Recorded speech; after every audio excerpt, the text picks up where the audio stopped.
Assalamualaikum warahmatullahi wabarakatuh. Halo guys, kita bertemu di mata kuliah ini. Ini mungkin video pertama saya untuk di mata kuliah informatika dan telekomunikasi. Oke, ini belum saya rubah. Ini 2000, kita di 2020. Untuk kode Google Classroom-nya saya kira sudah dibagi di WA-nya masing-masing. WA group maksud saya. Oke, yang pertama kita akan bahas tentang penilaian, silabus, teknik perkuliahan, dan referensi.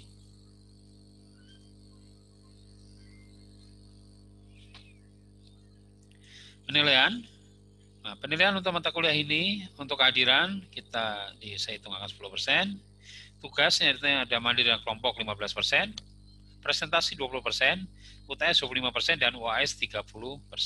Ya, jadi memang khusus untuk mata kuliah ini nanti ada tugas sifatnya mandiri ya ataupun kelompok dan ada presentasi. Nah, karena kita menggunakan daring, nanti presentasinya kita akan menggunakan jadi satu sesi pertemuan kita akan bertemu secara real time menggunakan video conference ya.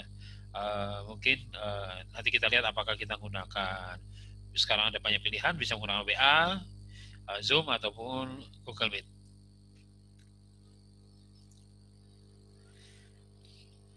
Silabus. Nah, di sini untuk mata kuliah ini sebenarnya kita akan membahas tentang topik-topik terbaru di bidang IT. Yaitu pertama kita bahas tentang rekomendasi sistem, kita bahas tentang blockchain, Internet of Things, kecerdasan buatan, machine learning, dan augmented reality atau virtual reality. Ini sebenarnya augmented reality dan virtual reality sesuatu yang berbeda ya. Hanya ini pembahasannya disatukan karena ada kemiripan di poin ini. Nah, teknik perkuliahan kita nanti akan secara interaktif, ya. Interaktif di sini dalam arti bahwa dalam setiap pertemuannya saya nanti akan men-share video-video yang sudah dibuat yang dapat Anda simak. Kemudian selama di jam tersebut, artinya ini saya share akan di jam perkuliahannya. Nah, setelah ini pada saat ini di share, kita bisa interaktif menggunakan WhatsApp group. Kemudian pengenalan materi dari dosen dan presentasi kelompok. Nah, ini bentuknya jadi seperti interaktif dari dosen dan presentasi kelompok. Referensi ada dari Wikipedia, bisa dari YouTube, contoh kasus, Google Scholar. Ini Google Scholar satu situs riset dan situs web. Ya, jadi saya tidak mengkhususkan buku khusus ya untuk mata kuliah ini karena kita di sini akan coba bahas secara umum saja tentang hal-hal terbaru di bidang konsep-konsep di bidang teknologi informasi. Oke, nah untuk yang pertama di sini tadi seperti saya sampaikan di silabus awal kita akan bahas tentang recommender system. Recommender system ya ini adalah suatu sistem yang merekomendasikan. Nah, rekomendasikan apa? Rekomendasikan tergantung apa yang kita butuhkan. Dalam kasus e-commerce, misalnya sistem akan merekomendasikan kira-kira barang yang paling sesuai dengan karakter kita atau tipe kita. Misalnya Anda suka belanja tentang barang-barang elektronik, maka sistem akan merekomendasikan barang-barang yang elektronik. Walaupun tidak menutup kemungkinan, dia juga merekomendasikan barang-barang yang lain, bukan elektronik. Tapi dia akan menunjukkan secara urutan ranking tertinggi adalah barang elektronik. Kalau Anda suka belanja baju, maka yang nanti akan dimunculkan adalah belanja baju. Ya.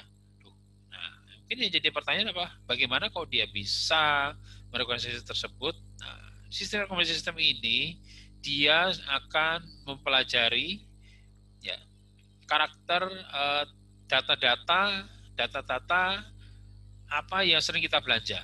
Ya, memang paling sederhananya bisa saja menggunakan data statistik. Ya, mana yang paling besar? Ya, tapi tentunya dalam sistem tidak sesederhana itu ya, langsung menghitung oh yang terbesar ini. Ya, karena bisa jadi hal tersebut menjadi acak gitu ya. Satu saat saya suka elektronik, satu saat saya suka baju, satu saat saya suka yang lain. Ya, tentunya itu bisa berubah-ubah. Artinya tidak ada suatu struktur yang akan selalu baku, datanya selalu baku. Dia bisa berganti-ganti. Nah, recommendation system dia akan melakukan pengolahan terus-menerus sehingga bisa terus menyesuaikan dengan pilihan-pilihan dari user tersebut. Nah, tentunya dari pilihan-pilihan tersebut adalah dia tidak merupakan satu, tapi beberapa. Nah, tentunya beberapa itu berarti harus di ranking. Maka di sini adalah ranking pilihan. Nah, misalnya begini, seperti ini. Ada mau kira-kira wisata. Wisata terkait apa nih? Terkait misalnya tentang hal-hal yang pengalaman-pengalaman yang populer. Ya. Misalnya kita coba perbesar di sini. Sebentar, saya akan ini rubah pointernya, ya supaya terlihat. Kemudian saya zoom. Oke, nah, popular experience. Ya. Apakah Anda mau ambil di kelas? Nah, ini misalnya muncul pilihan-pilihan yang sudah menjadi rekomendasi. Ada dessert class, kemudian ada untuk guided hike, ya, kemudian ada surf lesson, ya, berselancar, kemudian ada culture walk tentang budaya, ada guide hike, ya ini untuk ya memanjat gunung, ya, pergi ke gunung, walking tour, tour jalan-jalan. Nah, kira-kira dari semua ini mana yang paling kita suka gitu ya? Nah, tentunya sistem rekomendasi nanti dia akan mencoba lihat data-data sebelumnya yang pernah Anda pilih. Ya, pernah Anda pilih. Kira-kira Anda sering memilih apa gitu ya? Harus sering memilih apa? Bisa jadi ternyata dessert class. Maka dia meranking berdasarkan dessert class. Suatu saat berubah lagi, ternyata Anda jadi lebih sering memilih tentang guided misalnya guided hike, ya. Atau mengenai surf lesson gitu. Nah, dia nanti akan meranking, ya, meranking berdasarkan kemungkinan Anda sering dipilih. Tapi bisa jadi pada saat Anda memilih, Anda mengikuti teman gitu ya, mengikuti teman, teman sukanya ini, saya juga suka ini. Nah, rekomendasi sistem pun dia akan juga bisa melakukan pendekatan seperti itu. Dia mencari kira-kira Anda ini tipikalnya paling cocok kemana gitu ya. Dan teman siapa yang paling mirip gitu ya. Siapa yang paling mirip. Maka dia akan melakukan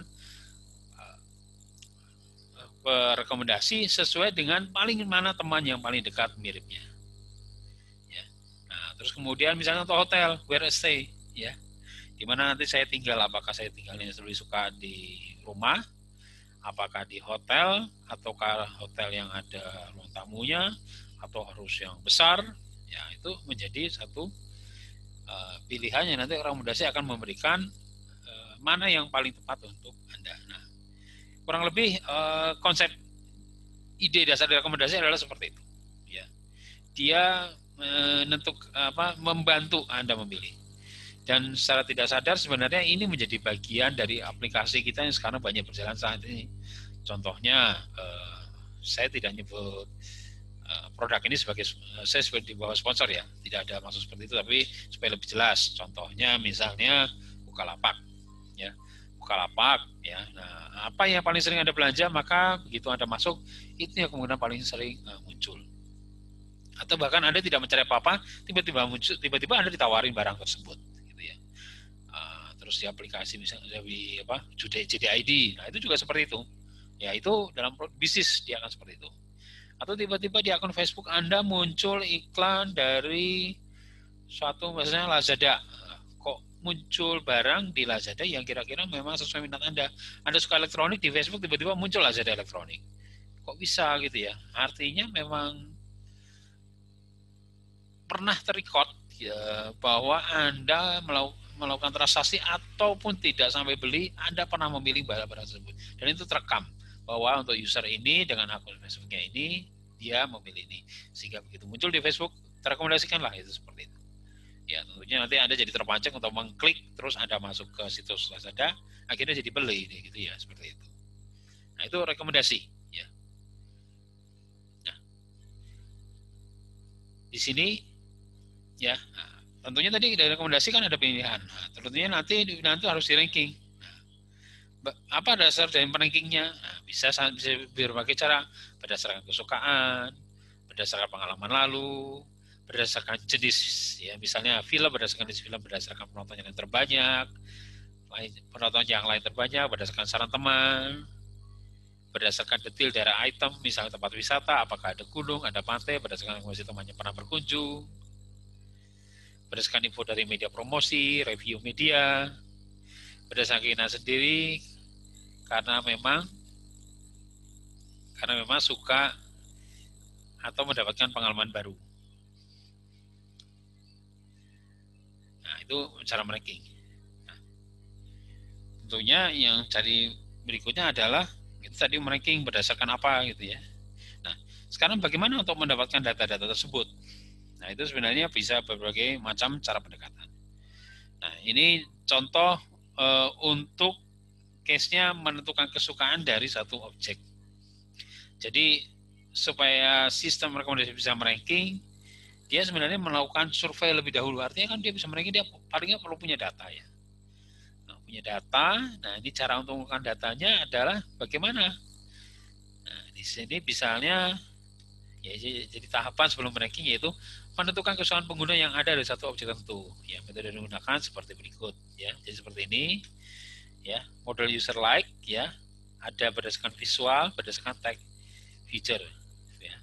Nah, di sini mencoba user diminta ambil kesimpulan.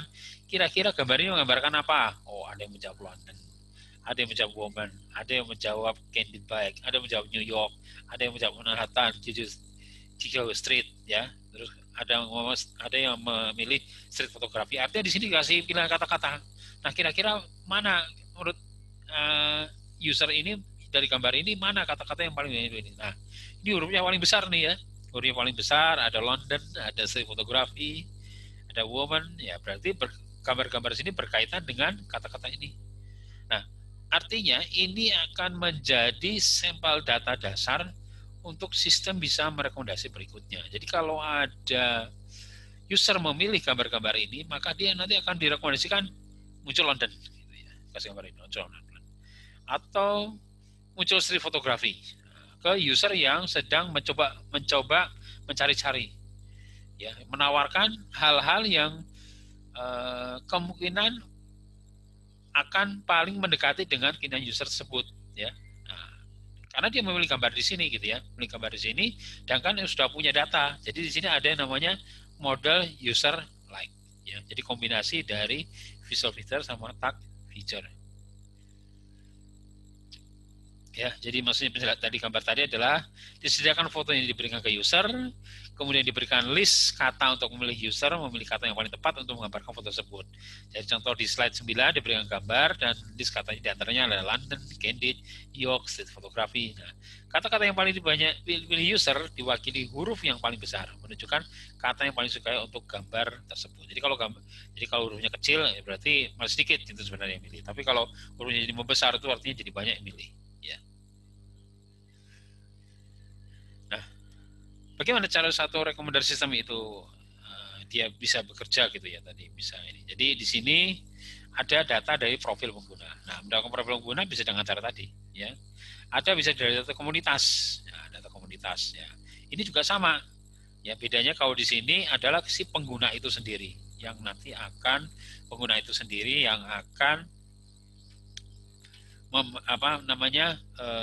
memasukkan datanya dan akan direkam oleh sistem. Atau komunitas, artinya kalau ini misalnya seperti ini mungkin ke user tersebut, ya.